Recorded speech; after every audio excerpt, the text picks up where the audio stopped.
The laughter and joy of Singapore's National Day in 2000 could not conceal the moment of deathly silence. When a group of carefree youths parted the grass and discovered the blood-covered corpse, the entire nation was shocked. This tragedy exploded like a bombshell in every corner of Singapore, bringing immense shock and endless panic to the people. Today we are going to discuss an extraordinary case which was listed as one of the 9 most terrifying crimes in Singapore in 2000. At the crime scene there was no clue except for a single key. This horrifying case swept across Singapore like a storm, shocking the entire nation. So what exactly happened that year? Let's first travel back to the year 2000 to explore this bizarre murder case in Singapore. Singapore is likely familiar to everyone. Although our channel has covered many cases that occurred here, in fact it is a very safe country. According to the 2024 Global Peace Index, Singapore ranks 5th among the most peaceful countries in the world. In the past, it has been repeatedly rated as the 2nd most peaceful country in the Asia-Pacific region. The laws here are strict and the penalties are quite severe. For example, in Singapore, littering can result in a fine of up to a certain amount of Singapore dollars for the first offence, and repeat offenders may even face higher fines. Under such strict laws and regulations, violent crime incidents in Singapore are relatively rare. However, no matter how safe a place is, there will always be some lawless individuals. Just like the story we are going to talk about today, in 2000, August 9, 2000, was Singapore's annual National Day, a day of nationwide celebration with decorations everywhere and a joyful atmosphere. The entire country was immersed in a festive mood. However, at this time, in a corner of the city, a horrifying scene was unfolding. In Singapore's Bukit Batok East Avenue, which is near Singapore's largest natural park and boasts beautiful surroundings, 3 middle school students passed by on their bicycles, ready to go to the school to attend the celebration ceremony. He stared intently at the nearby bushes and said, "It looks like there's someone there." The 2 companions, he looked at the bushes nearby and said, "There seems to be someone there." Looking confused, they wondered where a person could come from in such a remote area. Seeing the 2 didn't believe him, the boy cautiously approached the bushes. As he parted the weeds, a blood-covered corpse suddenly appeared before his eyes. This scene was shockingly intense. The boy screamed. The 3 of them ran back screaming and called the police. After receiving the report, they rushed to the scene, confirmed that the victim was a middle-aged man with multiple bruises on his head. The fatal injuries were 4 stab wounds to the chest, each deep and lethal. The estimated time of death was between 12 to 24 hours prior. Strangely, there was no... Despite such severe injuries, the victim had no defensive wounds on their body. The forensic expert thus speculated that at the time of the murder, the victim was either already unconscious or restrained, unable to resist. Since the crime scene was in a relatively remote area without surveillance, the police split into 3 teams to search the vicinity. They eventually found a key with a metal ring in the surrounding bushes. Apart from that, there were no other clues. Later, through DNA testing, the victim's identity was confirmed. His name was Xu Yerong, 42 years old, a taxi driver with 3 children and a happy family. According to his family's recollection, Xu Yerong drove his daughter to school at around 6:10 a.m. on August 8th and then lost contact. That evening, his wife noticed he hadn't returned home and reported it to the police, only to receive the tragic news of her husband's murder the next day. After conducting interviews and investigations, the police found that Xu Yerong was kind-hearted, honest, and family-oriented, and had never held grudges against anyone, allowing them to initially rule out the possibility of a vendetta. Moreover, since all his money and valuables were gone when his body was found, it was inferred that someone was motivated by greed. The police believed that the breakthrough in the case lay with Xu Yerong's taxi. The car was not found at the crime scene, so it is very likely that the perpetrator drove it away after committing the crime. The police then mobilized a large number of officers to conduct an extensive search. On August 10th at around 4:55 p.m, the police finally found Xu Yerong's taxi in the parking lot of Building A, number 628, Jong Road 578. Unfortunately, there was only the car. The perpetrator was very cautious and didn't leave any fingerprints. The police staked out the area for several days but gained nothing. On August 26th, it had been since Xu Yerong was harmed. 18 days have passed, and just as the police were overwhelmed with this case, another horrifying murder occurred. The person who reported it said they saw 2 men openly shooting someone on the overpass of Gujing Street. This is extremely audacious. It's important to note that Singapore, as one of the safest countries in the world, has very strict gun control laws. Yet someone brazenly fired a gun in a public place, which is truly outrageous. By the time the police arrived at the scene, the crowd on the overpass had already been dispersed, leaving only a disfigured middle-aged man lying on the ground, with gunshot wounds to his head and chest. Blood was splattered everywhere. Upon investigation, the victim was identified as Sadiq, a 39-year-old foreign currency exchange businessman. He was born in India and is now a permanent resident of Singapore. On the day of the incident, he had just finished his work at the bank, and shortly after stepping out, he encountered the robber, despite being willing to hand over his money. But he was still shot dead by the assailant. This scene took place in a bustling downtown area, where there was a large crowd and many witnesses, so the case quickly made headlines in major news outlets and became a trending topic online. 2 consecutive murders occurred in 18 posts. After seeing the news, the public was terrified, fearing that they might also fall victim to such a tragedy one day. The authorities urgently issued orders to solve the case as quickly as possible. On the police side, they still had no leads on Xu Yirong's case, and now with another case added, the pressure to solve it was immense. According to eyewitnesses at the scene, there were 2 perpetrators, and both were armed with handguns. They first threatened the victim to hand over money, and then killed him. The forensics team did find a shell casing near the overpass, but unfortunately the perpetrators were disguised and no one saw their faces. However, Sadiq's family provided the police with a lead, saying that Sadiq always needed his phone for work and never parted with it, usually keeping it in the bag he carried with him along with his money. That day his bag was snatched by the criminals, and it's possible that the killer hasn't discarded the phone yet. Hoping to find some clues, the police decided to investigate, thinking it was worth a shot. To their surprise, Sadiq's phone was still being used by the killer. It's unclear whether they were truly careless or simply didn't take the police seriously at all. Due to the technical capabilities of the police, they carefully examined the phone's call records and eventually identified 3 suspects. The suspects were 33-year-old Camille, 35-year-old Ibrahim, and 30-year-old Rosli. On October 15th, the police decided to close in. To ensure the arrest operation was foolproof, they devised a covert plan and split into 3 teams to act simultaneously. Ultimately, the 3 suspects were successfully arrested. Upon verification, it was confirmed that Camille and Ibrahim were the ones who robbed and murdered Sadiq. Later, during a search of Camille's apartment, a Smith & Wesson revolver was found. A Colt semi-automatic pistol and 8 pairs of handcuffs were also found. But what about the corresponding handcuff keys? There were only 7, with 1 missing. The officers stared at these keys with a sense of unease. An inexplicable sense of familiarity, as if I've seen it somewhere before. Suddenly, a flash of insight. Doesn't this look exactly like the key found at the scene of Xu Yirong's case? It's like searching high and low, only to find it by chance. It's very likely that Xu Yirong's case was also their doing. During the police investigation of these 3 individuals, a friend of Camille provided a tip that he had a locker at the Chai Tso Port shopping center, where he often hid some unsavory items. Upon receiving this information, the police rushed to Chai Tso Port and indeed found a dagger wrapped in newspaper inside the locker. This dagger is not ordinary. It is a standard military bayonet about 13 centimeters long, with an exceptionally sharp blade. One side is serrated and can be mounted on a rifle. Although the bayonet appeared clean, the Singapore Health Sciences Authority found some traces of blood inside the handle. After DNA testing, it was confirmed that the blood belonged to Xu Yirong. Additionally, the police further confirmed that the 7 keys seized from Camille's apartment were completely identical in composition, structural design, and size to the keys found at the scene of Xu Yirong's case, and they perfectly fit the 8th pair of handcuffs. This made the evidence of Camille's crime of murdering Xu Yirong irrefutable. The other 2 accomplices, seeing that the situation was exposed and realizing they couldn't hide it any longer, confessed to their involvement in the murder of Xu Yirong in hopes of receiving leniency. The Singapore police felt a sense of relief. After months of investigation, the case was finally resolved, and they could provide an explanation to the public. However, the story was far from over. The 3 suspects were transferred to the Singapore High Court to await trial. The real drama was just beginning. On October 18, 2000, the prosecution charged Camille Ibrahim and Rosli with first-degree murder, leading to a complex trial. Sadiq's case was relatively straightforward due to the presence of witnesses, making sentencing easier. However, the trial for the murder of Yo Yong was much more complicated. With no eyewitnesses, the truth had to be reconstructed from the statements of the 3 suspects, but their accounts were vastly different. A classic Rashomon-style testimony. In court, the 3 of them each defended themselves eloquently, shifting blame and accusing each other, all trying to absolve themselves of guilt. Let's first look at Camille's account. He described the process as follows. Recently, I went to Thailand for a trip and bought 2 pistols and a bayonet for self-defense. Makes sense, right? Around 10:45 a.m. on August 8th, I met with Ibrahim and Rosli at a coffee shop west of Bukit Batok, carrying these items. They were both short on money and didn't want to work, so we discussed robbing a jewelry store. That day, I brought a handgun loaded with 6 bullets and prepared a backpack for Rosli containing a bayonet, handcuffs, masks, and gloves. For Ibrahim, I prepared a backpack with a handgun, handcuffs, masks, and a hammer.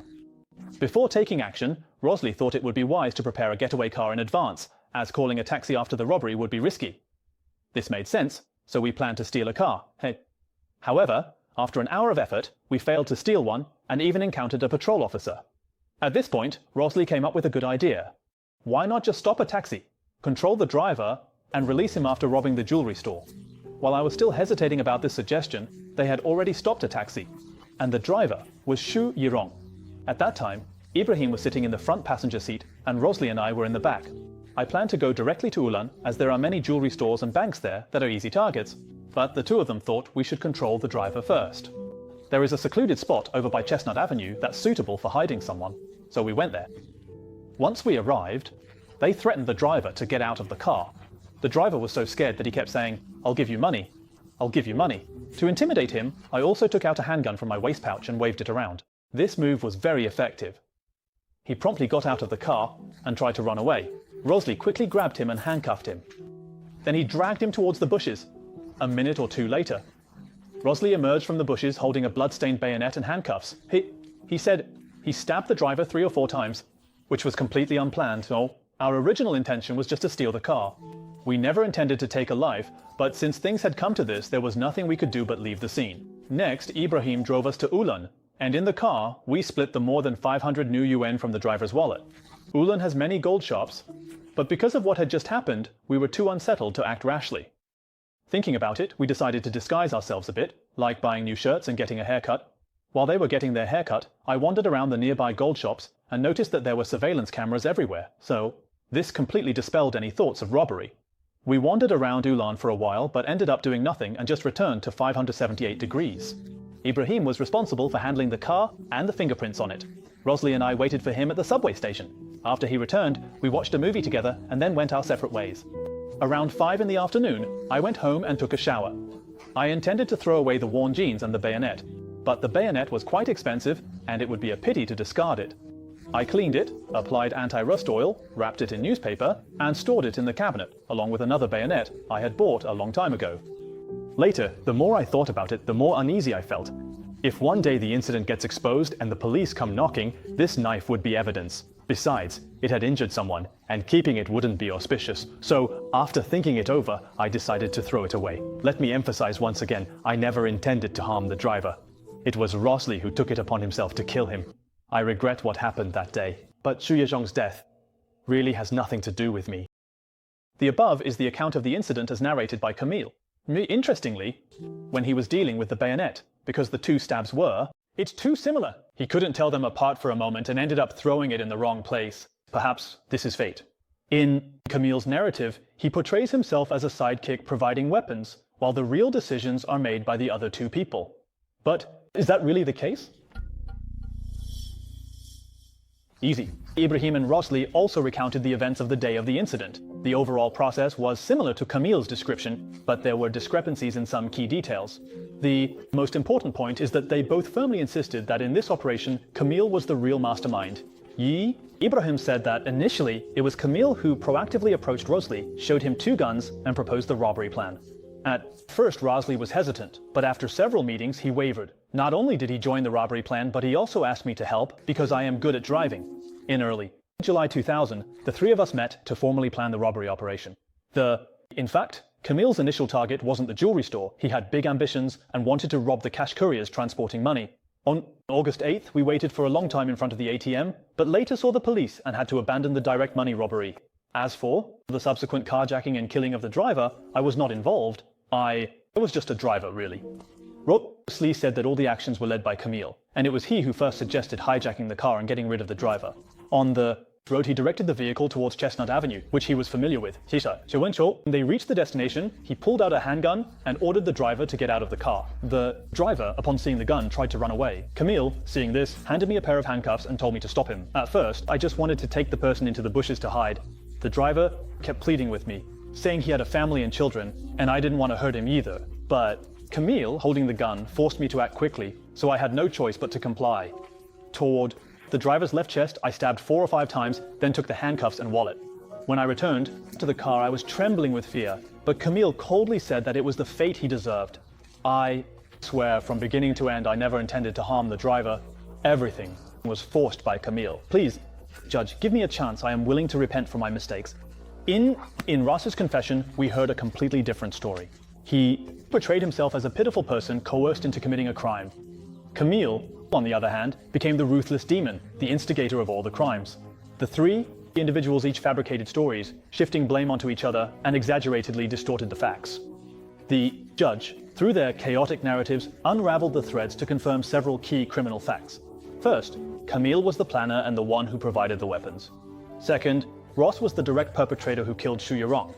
Third, the three suspects shared a common intent to rob, which resulted in Shu Yurong's death. The three individuals, ultimately, as a criminal gang, they cannot escape responsibility. Faced with such a result, the defense lawyers for the three had something to say. Camille's lawyer stated that he did not cause any harm to the driver, nor did he have any intent to kill. The person who truly killed Shu Yurong was Rosley, as he was the only one among the three with such a motive. Rosley's lawyer stated that if it weren't for Camille threatening with a handgun, Rosley would never have gone to stab the driver. His plan was only to hide the driver, not to kill. Ibrahim's lawyer claimed that his role in the entire incident was merely that of a driver. He never participated in any crime. Everything was planned by Camille and Rosley, so he is innocent. The three defense lawyers engaged in a fierce battle of words in court, each showcasing their skills, striving to secure the greatest possible reduction in charges for their respective clients. It is worth mentioning that one of Rosley's lawyers, David Rasif, also turned to crime 5 years after this case, becoming one of Singapore's most wanted fugitives. He swindled approximately 11.3 million Singapore dollars and some gold from his clients and fled Singapore in 2006. However, that's a story for another time. In response to the defenses presented by the three lawyers, the judge provided clear reasons for the conviction. Camille, as the mastermind, not only provided the weapons, but also played a crucial role throughout the crime. He handed the pistol to Ibrahim and the bayonet to Rosley. This clearly indicates that he anticipated these weapons would be used. Otherwise, why would he specifically procure them from Thailand and distribute them to his accomplices? More importantly, before getting into the taxi, Camille explicitly instructed Rosley to kill Koh Ngiap Yong. During the attack, Camille stood guard with a pistol, keeping watch for his accomplices, and afterwards, he ordered Ibrahim to clean the taxi to avoid leaving fingerprints. All of this indicates that he is a meticulous and terrifying criminal. As for Ibrahim, his defense mainly consists of two aspects. First, he claims he did not participate in the murder, and second, he asserts he was unaware of Rosley's intention to kill the driver, which is clearly an attempt to downplay his culpability.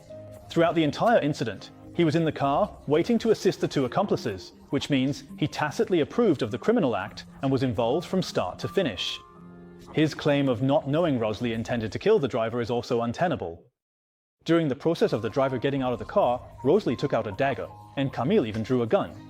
Rosley dragged the driver into the bushes with the dagger in hand, clearly with the intent to kill, and it is impossible for Ibrahim not to have known. His defense is merely feigning ignorance to shirk responsibility. Lastly, there's Rosley, who repeatedly claimed that Camille forced him to kill, yet he showed no mercy in the face of the victim's multiple pleas. Moreover, if he was truly coerced, there was no need for him to cruelly stab the driver 4 times, each wound being fatal. Even after doing all this, he calmly removed the handcuffs and took the wallet. All of this indicates that Rosley was not coerced. He was merely trying to exonerate himself. The judge stated that when a crime is committed by multiple people, each person should bear responsibility as if the crime was committed by them alone. If you knowingly join a gang with criminal intentions, you cannot later claim coercion by accomplices to seek reduced punishment or exemption from liability. In short, if you voluntarily participate in a crime, you should be held accountable for it. On September 5, 2001, after a 19-day trial, the High Court delivered its final verdict, sentencing the 3 individuals to death for the crime of murder in the military camp. They are destined to pay the price for their greed and cold-bloodedness. The judge said this. Facing the death sentence, all 3 expressed dissatisfaction and filed an appeal. However, Camille later gave up and accepted the death penalty. On February 18, 2002, the court rejected the appeal requests of Rosley and Ibrahim. In fact, even if their appeal had been successful, Camille and Ibrahim could not escape the death penalty, as they were involved in another armed robbery that resulted in the death of Sadiq, so their fate would not have changed. On October 25, 2002, the 3 individuals were executed by hanging at Changi Prison in Singapore. This marked the end of the tragedy. Reflecting on these 2 cases, they sparked widespread discussion in Singapore and garnered significant attention. The public not only became more acutely aware of the criminals' cold-bloodedness and violence, but it also prompted the government to intensify efforts in law enforcement and public safety. Of course, it also serves as a reminder to the public that even in a country with strict laws and good public order, crime can still occur, so it's important to remain vigilant and protect oneself. That concludes today's story. Please support with a like, comment, and share. Your simple action is a great encouragement to me. See you next time.